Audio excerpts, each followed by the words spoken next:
together, and we're going to see what that looks like probably a little more than 12 hours from right now. Shannon? All right, Peter Ducey, live first at the White House. Thank you, Peter.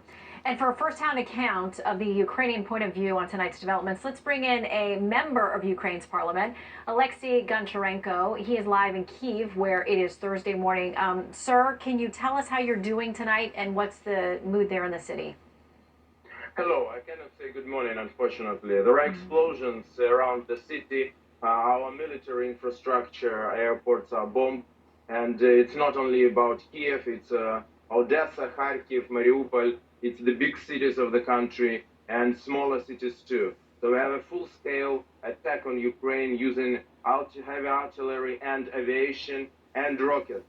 So just that is the situation. Can I address the American society now? I just want to ask you to push your government to put the toughest possible sanctions against Putin now. I am speaking about SWIFT. Russia should be out of world economy. I am speaking about ban on Russian oil and gas. That's something which can stop Russia, because more than half of Russia budget is oil and gas. That's all. That's just a very big gas station of the world. And it should be stopped now, because they're killing innocent people just in these minutes. And also I want to ask American government to help us to provide non-fly zone over Ukraine. I understand that nobody will fight for Ukraine on the ground. We are ready to fight for ourselves. We are a proud nation and strong nation. But we need help in the skies, because Russia is, you understand, it's much more powerful in the skies. So we need just non-fly zone just to give us opportunity to fight on the land. That's what is very important for the moment. Let me ask you as well, sir. There have been a lot of conversations about what aid has been provided to the Ukrainian people so you could equip yourself or be ready. Are you ready on that front? What else could you use if that aid can get to you now? It's hard to be ready for things like this. By the way, it's not about only Ukraine. I think that we are moving. It can finish the Third World War. With the Third World War, it's absolutely clear. So the danger is for the whole world, and Putin is not going to stop. Are we ready? We are ready to fight. We have received a lot of military equipment last time, but this equipment, everything is about fighting on the land. But which is very important. Sorry for repeating, but what is very important is the skies. So we need this assistance now. And also I want to address Ukrainian diaspora in the United States. There are many of them. Please go to Russian representatives, to embassies. Please contact your senators, congressmen, governors. We need your support now. Very difficult to watch. As we had one of our reporters there just moments ago, we hear the church bells ringing in, mingled in with explosions there. Did you anticipate that this first wave from Russia would be so comprehensive, not just in one spot or just on the fringes of the border, but much more widespread? Certainly nobody knew it, but there were American intelligence telling this to the world, and we appreciate this. So unfortunately, it happened this way. I don't know what to add. Putin is mad. He is Hitler of 21st century. He should be stopped now, or he will go forward. He will not stop on Ukraine. Sorry, but he will not stop. You mentioned the very toughest sanctions possible, excluding Russia from places like the SWIFT banking, from oil and gas, things that are critical to the Russian economy. Just last week, a top Russian official and ambassador said, essentially, they don't give a blank about sanctions. It won't make a difference. Are you convinced that there are sanctions that can be levied that will get their attention at this point? Yes, I'm sure that SWIFT, I'm sure that ban on Russian oil and gas, that's something that will stop them. They couldn't afford the economy. They couldn't afford their living without selling of oil and gas. And every barrel of oil and every cubic meter of gas which is now bought from Russia is something which is paid by our Ukrainian blood. It's just, you should understand this. And today it's our Ukrainian blood. Tomorrow it will be blood of other nations. So the toughest possible sanctions now. Not like these packages, oh, maybe tomorrow one more package, or the day after tomorrow. The most possible toughest sanctions now. Sir, what is the reality for you there now, your loved ones, your family, your neighbors? What's your plan in Kyiv? I am here. I will fight for my country. Now we will have an extraordinary gathering of the parliament. We will provide the military state in the country. That is my plan. That's what I should do as an MP. Yes, I have family. I have wife. I have 2 children. I certainly worry about them. But I am not alone. Such millions of Ukrainian families now. We are on the same position. So that it's very worrying. But we are ready to fight. Your president spoke tonight, not just to the Ukrainian people, but also in Russian, addressing the Russian people, making an appeal to them.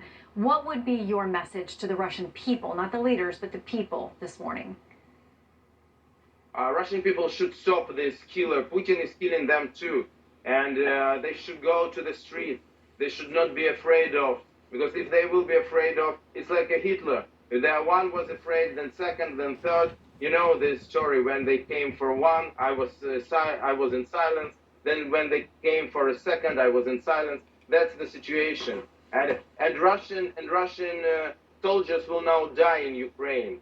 I don't believe that Russian mothers want this to happen. So I addressed Russian people to stop their mad dictator now. They can do it. They can go on the street. They should show that they are against of war. One more very important point. Ukraine is not attacking anyone. Ukraine is the only nation in the human history which gave up the nuclear arsenal, the 3rd biggest nuclear arsenal in the world, in 1994, with guarantees of the United States, United Kingdom, and Russian Federation. Where are these guarantees?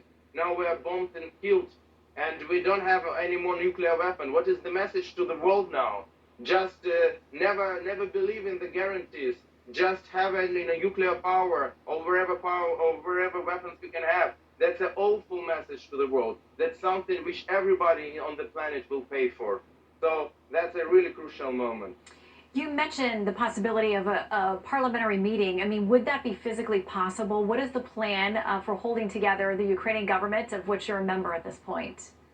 I'm ending now interview with you. I am moving to our parliament, and I believe that we can do it. If we would not have a possibility to do it in the building of the parliament, we will gather in another place, because I think that the parliament should make several decisions first of all, about military state in the country, address to the world, and to show Ukrainian society that we have authorities in Ukraine, that we are not running, that we are not capitulating, that we are on the place. I think for millions of people in Ukraine and out of Ukraine, that is important. And so there's some reports that President Zelensky may be instituting martial law there in Ukraine. Can you speak to that at all, whether that's accurate and what it may do to impact the situation one way or another? Martial law? Yes. You mean, sorry, I'm not native English speaker. Martial law is a military state? Essentially, yeah, on the streets there. Yeah. So yes, martial law. Yesterday we voted for extraordinary state in the whole country. That gives the authorities special possibilities.